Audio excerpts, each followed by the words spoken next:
పలాసలో మాజీ మంత్రి అప్పలరాజు సీఎం చంద్రబాబుపై చేసిన వ్యాఖ్యలను ఎమ్మెల్యే శేష తీవ్రంగా ఖండించారు.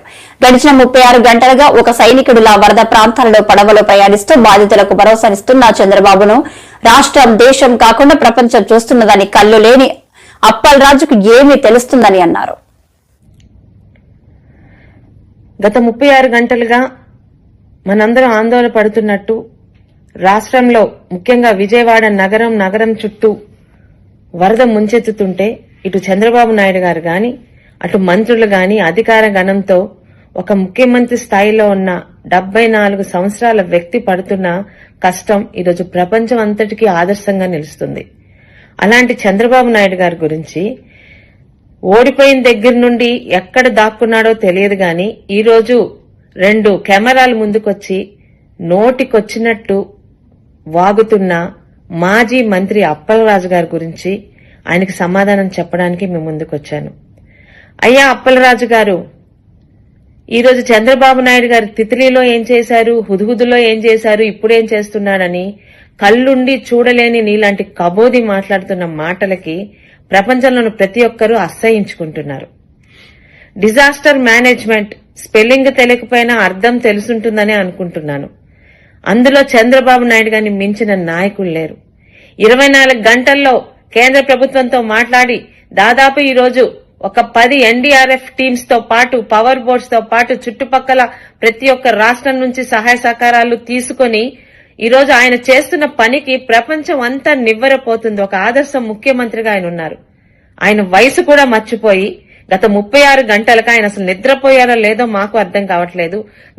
గంటకి ఒక మామూలు వ్యక్తిలాగా ఆయన అధికారులతో సమానంగా ఈరోజు పడవేసుకొని ప్రతి ఒక్క వీధికి ప్రతి ఒక్క ఇంటికి వెళ్లి ప్రతి ఒక్కరికి కూడా అమ్మా మీరు భయపడొద్దు, 24 గంటల్లో సాధారణ పరిస్థితికి తీసుకొస్తాను, మీతో నేను ఉన్నానని ప్రతి గడపకి ఆయన ఈరోజు ఇస్తున్న భరోసా ప్రతి ఒక్కరి మనసుల్ని కదిలించి వేస్తుంటే నోటికొచ్చినట్టు మాట్లాడతావా?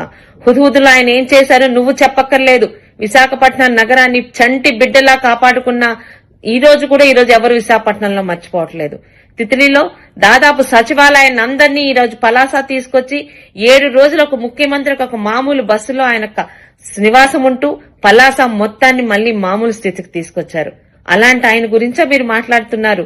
మీకు తెలిసొస్తే కదా ఈరోజు మీ వరకు గత 5 సంవత్సరాలు మీ పాలనలో నెల్లూరు జిల్లాకు చుట్టుపక్కల వరదలు వచ్చినప్పుడు ఒక హెలికాప్టర్లోని వెర్రి నవ్వులు నవ్వుకుంటూ చూసిన వెళ్లిన ముఖ్యమంత్రి అప్పటి ముఖ్యమంత్రి జగన్మోహన్ రెడ్డి గారికి ఈరోజు నిద్రపోకుండా నిద్రాహారాలు మాని ప్రతి గడప తొక్కుతున్న మా ముఖ్యమంత్రి చంద్రబాబు నాయుడు గారికి ఎంత తేడా ఉందో ప్రజలకు అర్థమవుతుంది.